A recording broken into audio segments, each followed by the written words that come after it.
এই যে আজকে আবার মা বাজার থেকে চিংড়ি মাছ এনেছে, সাথে আবার এই যে লোটে মাছও এনেছে। যদিও লোটে মাছটা আজকে হবে না, চিংড়ি মাছটা আজকে হবে। এটার ভাপা হচ্ছে।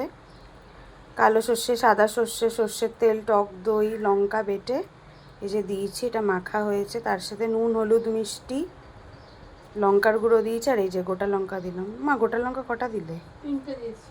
আচ্ছা। আর যে বাটিতে হবে, এই যে তেলের মধ্যে কালো জিরে ফোড়ন দিয়েছে। দাও লবণ দাও। লবণটা মনে হয় কম হয়েছে। বেশি দেবো না, তারপরে দেখে দেবো। এই যে মাখিয়ে জাস্ট এই বাটিতে দিয়ে দেবো। একদম ভাপে ভাপে হবে, ভাল লাগবে। সবাই ঢেলে দে। যেমন করে করে দেখায়, আমিও ভাবলাম দেখাই।